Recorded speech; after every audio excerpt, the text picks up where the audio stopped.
Hey everyone, welcome to Community Roots, a place where we gather in community to talk about mental health so we can travel the journey of life together. I'm Samuel Richards. I'm Julie Richards. I'm Sarah Wakefield. And I'm really excited today. I was taking a walk out and during my lunch break whenever it wasn't raining, and you could see flowers sprouting up. And so it's got me feeling like stretching, like movement. Spring is coming around the corner, So I'm excited for this week because we're off of Mom's deep breath on movement. We figured, how can we continue that conversation? That's pretty interesting. Let's talk about, movement and yoga. Nice. And it's interesting that you mentioned yoga, because the idea isn't that yoga is the end all be all, but yoga is a great connector to your body. It's a very intentional practice. So I'm personally interested that you connected yoga and movement right together, but I love that. And breathing and meditation, I think.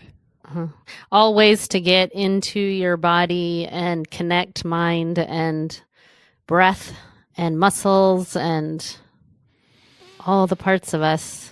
We all take a deep breath together. Let's start that episode off right now with just taking a nice deep breath together, and a very intentional one. And so we'll just take a nice deep breath in. And then you got to stick your mouth really close to the mic. Take a nice deep breath. Yes, so I can breathe heavily. Okay, so we can hear your breathing. Yeah. But yeah, let's just, a little bit longer than 3 seconds in and 3 seconds out. Let's all take that right now. Ready? 1, 2, 3.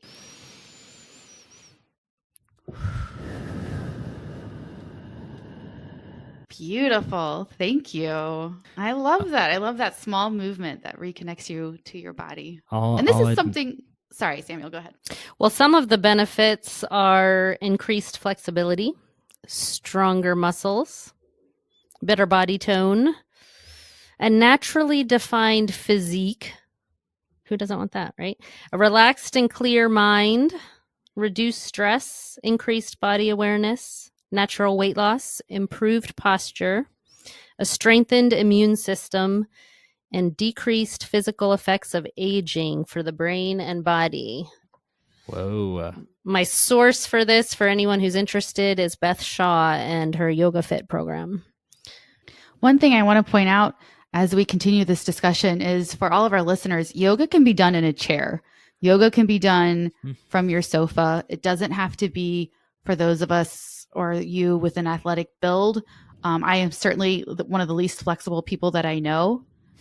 So please don't be deterred by hearing, oh, we're going to talk about yoga and movement, and think, well, this doesn't apply to me, or it can't apply to me, or I don't want to do that. There's a lot of accommodations. And what we're really discussing here is this movement. And if you don't mind, I have something to say about cortisol, about our stress hormone. And movement. Yeah, interesting. Yeah, so movement, and we're going to target yoga a lot in this conversation because it is so fully incorporating. But we build up a lot of cortisol throughout the day with our cortisol, spikes and ebbs, and depending on what we're going through. But if you don't get that out, if you don't move your body, it's sitting there. And so when we talk movement, we're saying there's a couple benefits. One, those stress hormones, you get to exercise those, I should say exorcise, get those demons out of you. And you get to come back into your body, like we've discussed a lot with coming back to home base. So with your breath, you're bringing yourself back into your body. And then, but it's applicable to anyone in any circumstance. So if you're stuck in a wheelchair with an oxygen tank, breathing can bring you back into your body just as it will do for somebody who's in the middle of a yoga practice. Even those who don't have the physical capacity, if you can visualize, mentalize in your imagination of movement, there's still benefit in your brain for that. So someone who doesn't have any capacity for movement, someone who's paralyzed, that can just imagine and be present in that moment, is going to gain benefit. So even whenever I've gone to bed for the day and I'm like, oh no, I forgot yoga, I can just imagine myself doing yoga and I pretty much get the benefits. You can totally do yoga in your bed. I mean, just noticing your stretch, your breath, your yeah, just Wiggle checking your in. big toes, your fingers, Yeah. feeling your joints. Turning your head from side to side so that you can loosen the tension in your neck. There's a lot that you can do. Just starting where you are on the couch. Small steps. I think that's one of the principles of yoga that I really love is the idea that a little bit goes a long way. That it doesn't have to be intense. It doesn't have to be burning 1,000,000 calories. And I guess there's hot yoga, but I haven't done it. It is delicious. I highly recommend it only if you've been practicing for at least a few months. Yeah. But I love the mental health benefit of just reducing tension in my body, releasing stress, and getting in touch with like any body sensations. It helps to raise your awareness of what's going on inside of our bodies, things that we're carrying, kind of the expression of, say, if you do a pose where you're leaning forward and you can imagine all of the stress like running down off your shoulders, off of the top of your head down into the ground, or releasing stress into the ground from your feet, or things like that, like the visualization aspect of I don't know, bringing it into kind of like a meditative moment, reflection. That also reminds me too, Julie, in that it's the awareness, that meditative moment, but also recognizing yourself for all the strengths that you inherently have. So one of the practices, Julie, you mentioned, when you're standing on your feet, pushing that stress into the ground, letting it come off of you. But also yoga is a very loving practice to acknowledge your feet and to say, I'm grateful for my feet and I'm grateful for these legs that I stand on and my thighs and my hips and waist and core and head and fingers, and to cherish these parts of our body, which, then in turn, you find yourself loving you. I love that. That's very beautiful. Very true. Kind of, I think of that mountain pose of like the strength in that goes through any season. That mountain pose is fantastic. And there's a movement where you roll up. So you're standing on your feet and you lean forward, and you kind of hang your head and you let your arms drop and you sway side to side. And then you slowly roll up like a plant, a baby plant unfurling as it comes out of the ground. And then you drop your hands and roll your shoulders back, maybe tick-tock your head side to side, and you come into this mountain pose, Tadasana, which, hello, what a great name, Tada, like ta-da. Like I always envision myself as I roll up, standing there in this semi-power pose going, I'm here. I've made it. I'm on this mat and I'm in this practice. Ta-da. So what is the mountain pose? Can you remind me which one is the mountain pose? Or can you describe it? Yeah, sure. So you're standing upright and you have your feet about hip width apart. It's great if you do it without shoes or socks, but you can do it with shoes and socks on, boots. You can do it out in the middle of a street. And it's essentially just a standing pose, but you let your arms drop to your sides, palms facing forward, and you've rolled your shoulders back. Your head is staring straight forward. You've got your head over your heart. So you're going to align your body with head over heart. And then your heart, that core piece, is centered over your head over heart over pelvis. So you're not sticking your butt out. You've kind of got it tucked just a little bit so that you can feel your navel drawing in to your spine, which is now we're getting into some yoga talk. All I'm meaning is you're tilting your pelvis back just a little bit so that your body's standing straight up, but it's very intentional. You're not just like standing there cockeyed. And then from that movement, you can feel your feet, the soles of your feet and the heel of your feet, and you can ground yourself down. It's a very intentional practice, it's a pose that's full of awareness. And you can stand there in Tadasana, in mountain pose, and bask in it. And you can take a good deep breath. It's a really great pose for taking a nice deep breath, really filling your belly full of air, and then slowly releasing it. I hope that answers your question. Yeah, that makes a lot of sense. Honestly, I feel lucky to be at a standing desk right now. I'm looking at you guys seated, and I'm like, I can try some of this. You can kind of, maybe sometime we'll release the video version, and I can show you guys. But no, that's interesting, and you can feel that almost like tingle. Yeah, maybe. Yeah. Interesting. The alignment part is so important to notice your spine and to notice like your neck and your head are an extension of your spine, and just being aware of how we hold our body, and that kind of openness in the front and settling in the back, that it's empowering, it's freeing, it's energizing, but it's also settling. It's kind of a combination of all these great things. And the yoga pose that Julie had mentioned, or Samuel had mentioned, about laying in your bed, there is actually a yoga pose for that. It's called Shavasana, and you lay down on the ground, and you can get there in many different ways, but I would just get there nice and slowly, intentionally. And it's Tadasana, but on the ground. So your feet are about hip width apart. You're laying on your back. You've got your hands stretched out beside you. And that's like another great pose for letting yourself feel supported by the earth. So when you're feeling, out of sync with the world, and you're all alone or whatever, you can lay down on the ground, and you have to go with us on this. Like, you got to play along. It's going to sound hokey as all get out. And, but allow yourself to just imagine yourself believing this, that the earth is supporting you.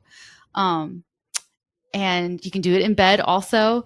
And just, roll your wrists, roll your ankles, take another good deep breath, and bring awareness, like Julie said, to your spine, to your head. And the more you do this, the more you're going to figure out, like this part of my body feels tight or constricted. And throughout all of this, I want to say, no matter what you're doing, please come back to your breath. We talk a lot about yoga and movement, but breath is movement as well. And what we're trying to get everyone, and myself for sure, when I do a yoga practice, I know it's because I'm feeling disjointed. So in all of these practices, laying on the ground, standing tall like a tree or a mountain, please continue to just watch your breath. Like, pay attention to how you're breathing. Are you breathing fast and shallow? Do you need to slow it down and take some good deep breaths with intention? Are you forcing yourself to breathe slow? And maybe if that's the case, like, don't force it. Just let it be. Let it flow through you, and cherish your body, cherish your lungs. And then leading on from this, there are movements in yoga that will certainly light your shoulders on fire. This morning after my yoga practice, I stood there with my arms like jelly. I'm in Tadasana, and I feel more like Gumby, or like one of those tall oil change balloon people thing that flop over. So if you're looking for a workout, yoga will do that for you. If you're looking for stretching, yoga will do that for you. But what I love about yoga is the intentionality of recentering myself. Julie, you've done a couple, I don't know how many you've done, of the 30-day yoga journeys with Yoga with Adriene. What do you think of those?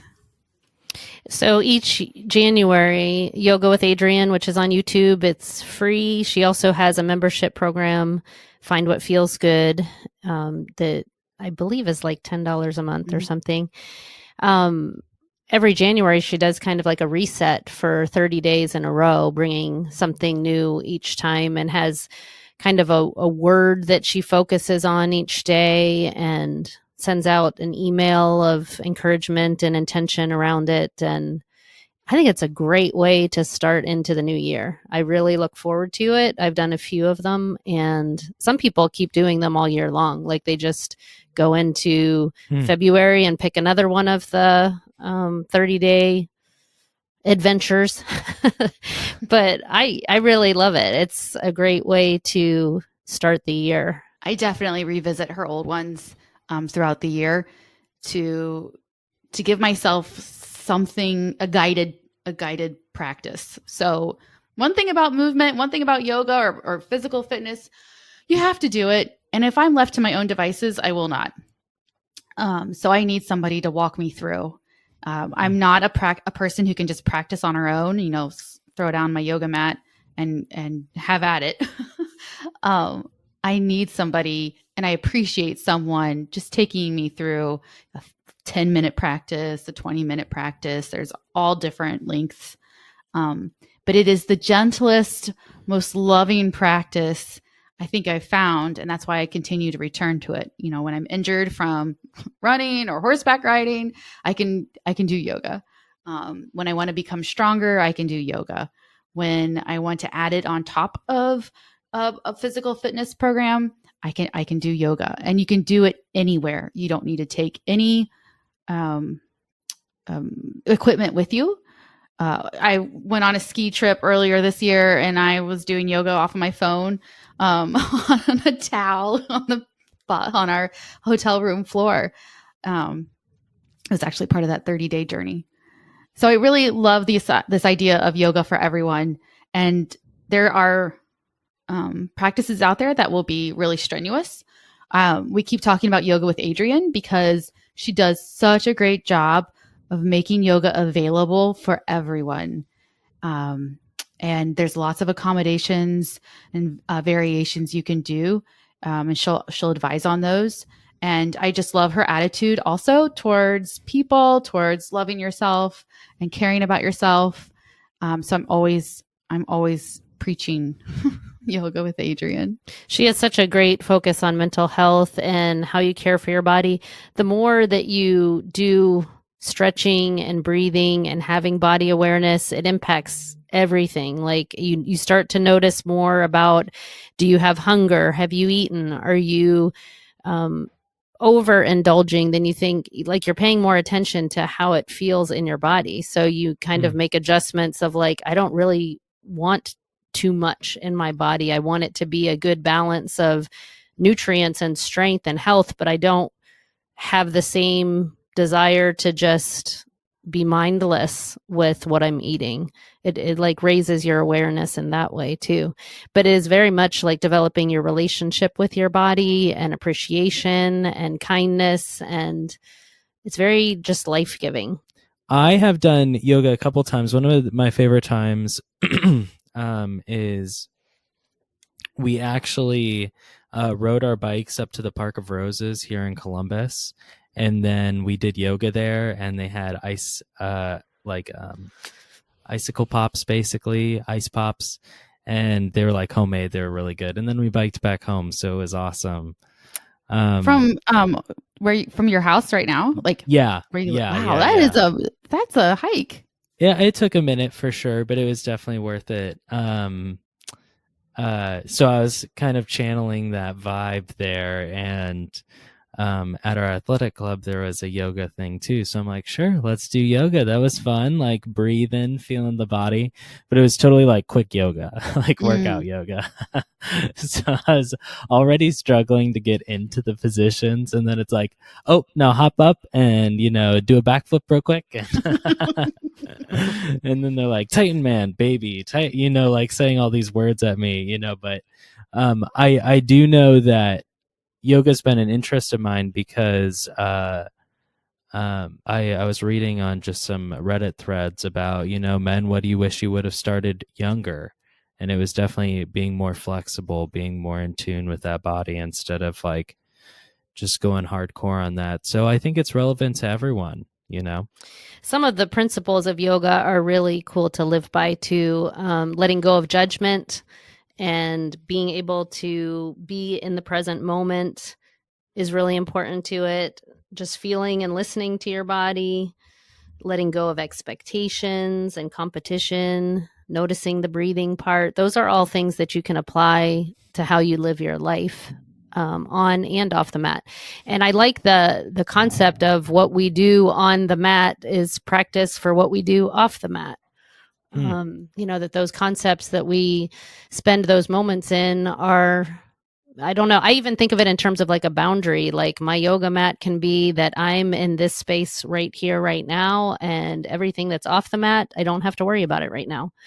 I love the idea of having your yoga mat be a place that you enjoy being. When I first started doing yoga years ago, one of the encouragements given to me by a yoga instructor was to do things on your mat that just feel life-giving. Whether you could do journaling on your yoga mat, you could read on your yoga mat, you could light candles around or something just relaxing, just to set the whole tone of this is a place I want to be. This is something I want to do that feels nurturing to me, that feels life-giving. And then it makes you want to be there more. And I think that's good encouragement as well. It's really insightful when you think about wanting to be there more. Because I do view my yoga mat not as a place of like beating myself up, but it's a place where I can be gentle and tender with myself. That's really interesting, Julie. I love that. My cat views it as a place to come and stand underneath me when I'm doing something. So that's nice. Just like Benji. Benji is Adriene's dog is named Benji. So we have two dogs, and whenever they come near me, she's always like petting her dog occasionally and saying, "Oh, Benji's here with us doing his downward dog or something." So I'll pet one of our dogs and I call them Benji in those moments. It's not their dogs' names, but I'm like, "Oh, it's my Benji coming to yoga with me." Do they walk underneath you while you're doing yoga? Occasionally, yes. That's fun. Yeah. They definitely like the attention, I bet. They just sense that it's a good place to be, a good, peaceful, peaceful, warm welcoming, place. Safe place. Nice way to reduce stress and unwind, and it's a good feeling. Okay, so we talked a little bit about the mountain. Like kind of as we're wrapping up here, what are your guys' favorite yoga poses? Because I've got one, and it's the baby. Child pose? Happy baby. Like, happy baby. Yeah, where you're like, I think it's so interesting, like pushing up from your feet and pulling down from your hands in that way. I just think it's kind of interesting. Yeah. But, that is a very fun pose. Yeah. Yeah. For our listeners, look it up, or basically you're on your back and you hug your knees in close to your chest and give yourself a nice big hug around your knees. And then you stick your hands on, is it the outside or inside of your feet? I think it's the outside. I do I've outside. done outside, but and then you just push your feet up towards the sky and pull down with your hands like Samuel just described. It's kind of fun. It is fun. You can kind of rock a little side to side, and that is something too I didn't mention earlier, but I was thinking about it, was just how the left side of your body can respond differently than the right side. So I think that's always cool that you can check in on what's my body doing today. Today might be different than what it did yesterday. The left side might feel different than the right side. So I like how all of that keeps you very present too, because it's always changing. So it's a good way to kind of check in. I was thinking of two more it's one more pose. It's two poses in one, actually. Yoga people don't yell at me. But it's called cat cow, and it's one of my favorites. It's your so you get on all fours, so you get on your knees and your hands, and I have bad knees, so I always roll up a towel, or my yoga mat's pretty thick, and that seems to be pretty good. And anyway, roll up the towel, put it on your knees. You're down on your hands, right underneath your shoulders. And then you drop your belly and you take a big breath in, and that's the cow pose. And so you look like a cow, like one of those milk cows, whatever, with the swaying back sort of. And you take your deep breath in. And then as you exhale, you draw your belly up towards your spine, and then you hunch over, and it's called cat. So like a scared cat, like, and you see how their back rises. And so you exhale when you do that. And for me, it's a wonderful opener for my body. And actually, like this morning when I did it, I thought, oh my gosh, I'm so tight. I identified immediately, like, ooh, this is not as easy as it was yesterday. And then by the end of the practice, I was loosened up, and I could go through that flow of doing cat, then cow, or cow, then cat, and back and forth. But that is one of my favorites. I like cows and I like cats too. So I like the twists ones where you stretch and go to one side then the other, and I don't really know how to describe it very well, but I always like whenever we are stretching towards the sky, also stretching down to the ground and turning and doing it on the other side. I just feel like it gives good side stretches along your sides. I also like the star pose that's like you're kind of stretched out with a V with your feet, and your arms are in a great upward V, and it's this, I can be here now, like I get to exist, or it's just like I can take up space. There's like so many cool affirmations and mantras that you can say as you're doing different poses. I know one of the ones she says with a plank pose is I am strong, and you just get to kind of embrace that, and your body pose is saying it, your heart, your mind, your intention is all kind of in that one place where you're not really thinking about stresses from life or other things. You're just like right there present in that moment and speaking words of encouragement and life over yourself. I think that's just kind of cool. That is cool. So great about breathing, because the breath is what brings you back in, but it also, you have to focus on your breath. So you can't focus on everything else that's happening around you. So yoga is a great tool for continuing to be present, or trying or practicing. Let's just not say continuing, because I don't continue to be present all day. Practicing to be present and breathing. You have to be intentional about your breathing. So if you're paying attention to your breathing, then you're not paying attention to the things that you've left off the mat, like your budget or the food you have to make for dinner, or you ate too much chocolate the other day, and we all know who that is. It's me. All of us. I'm really glad you said that, Julie, because that reminded me of one of the biggest things I love yoga for. Just, you have to focus on the present, the moment right there. And also, if you're doing a pose and you slip or you fall or you can't land it or hold it for very long, that's great. That's just like life. Life doesn't stay continuous and perfect. You just get right back into the pose. Like if you forget which way you're breathing in cat cow, and you're like, wait a second, I forget, oh, okay, whatever. Just stop the video, start it over again. I'm assuming that you guys are all going to use a video. I need one. I can't. I'm a very visual person for yoga. And I would hope you would have someone with you, video or in person. She always says, if you fall, we'll catch you.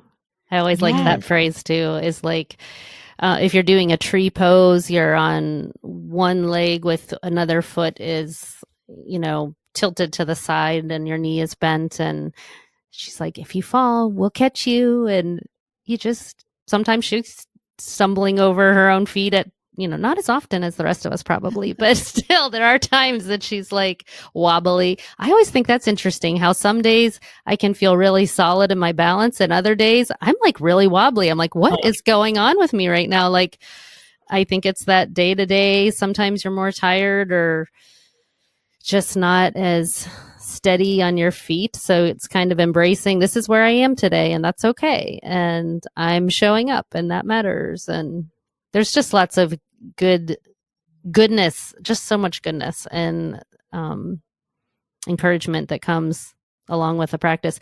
And I will say, I've mentioned this before, I know, but even just 5 minutes a day makes a huge difference. It doesn't have to be large amounts of time. That's where I started years ago, was like just 5 minutes a day on this app that would calculate how many like hours and calories I was doing. And it ended up being like days of my life and tens of thousands of calories. And I was just like, that is so cool because it was in very manageable small doses. But it's the consistency of just doing a little bit. Even if you can't do a lot and you start somewhere, that's making a difference too. And I think that's super encouraging. Yeah, that's sweet. I am walking away with a new appreciation for yoga. I think that's pretty cool. And I will throw in some YouTube links to Yoga with Adriene on just so everyone can get a taste for it. Yeah, exactly. As we're wrapping it up today, there's a couple of folks that I wanted to shout out and thank, and just some, ways that you can kind of build this bond. And I'll almost start with that. If you could reach out to us at communityroots.pod@gmail.com or through our Instagram, that would be a great way to just kind of make that connection, put the community in community roots, even put the roots in community roots. And so we love to hear that sort of stuff, and all those reviews that you leave for us on iTunes and Spotify, I know are super appreciated. If you want to see all of our links, you can go to linktree.com/communityroots, linktr.ee/communityroots. But special thanks for Mom for hosting, Sarah for joining us, Steve Dodge for the theme song, and Alexander Wells for the logo. And Samuel Richards for producing. Yes, thank you. For editing, taking all the little up. I'm just kidding. So actually let's end it off in some gratitude, affirmation. We haven't done it in a while. I'm excited to bring that back up. I'll start. I have been sick recently, and so to just, the weather's improving, to just be in my own body and feel that, I feel better, and so it kind of feels good to be in that moment. So I'm just grateful to have a healthy body right now. Go on bike rides. I'm so happy for you, Samuel. Being sick, it feels awful. Yeah. But then it's like, the kink in your neck gets better and you're like, wow, my neck can move, I'm it's a whole new world once you get back to the things that you were taking for granted before. I'm alive. Yeah, yes. This is when people write poetry, Well, we expect something for you. We can add that to the social media. Poetry. No, I'm just Poetry kidding. Slam with Sam. That's pretty good. There was poetry on Deep Breath recently, if anybody was listening. The Expressive Arts one had a poem on it. Written by yours truly. Well, I think my affirmation and gratitude is just how yoga can create space, and we can have all these life experiences that we're taking in, and it gives us a place to kind of process and pause and kind of come out the other side with more peace, more awareness, more connection to ourselves, to the ground, to others. I just like the space that I can create in those moments of choosing to invest in myself and take good care of myself and model that for others as well. I would like to have gratitude for yoga. As a runner and I'm into strength training and horseback riding, yoga is the one place where I can show up and not have to be, I can show up and be exactly who I am that day. Julie, you mentioned this a little bit earlier, but however my day is, however I am that day, if I'm tight on my left side or tight on my right side, or my balance is all wobbly, or I'm tight all the way through my neck and my back, which is like every day, I can be whoever I am when I hop onto that yoga mat. And if I fall, I'll be caught, and the earth is there to support me. And that reminds me that there are people here to support me, that my breath is important because it's who I am. Without my breath, I'm dead. And that's my unique breath. It's my unique presence on this yoga mat. And so whatever I am, that's what I am. And it's this huge radical self-acceptance. And it's not to say that I'm aware of it every day that I practice. I certainly don't get all holy as soon as I step on that mat and think I'm the bee's knees. But over time, it is built into this forgiving, grace-filled moment. And so I really cherish that. Yeah, it sounds like it's been pretty key to your own, successful mental health. That's pretty cool. Okay, folks. Well, thanks so much for joining us. Like Mom alluded to, she's been doing those deep breaths recently, and they've been fantastic. This episode was actually inspired off the movement one that we had recently. Mom just did the expressive arts one as well. That's a great one to check out. And so if you find something that inspires you, just let us know. But thanks so much for joining us this week. Catch us on Deep Breath next week, and we will talk to y'all soon.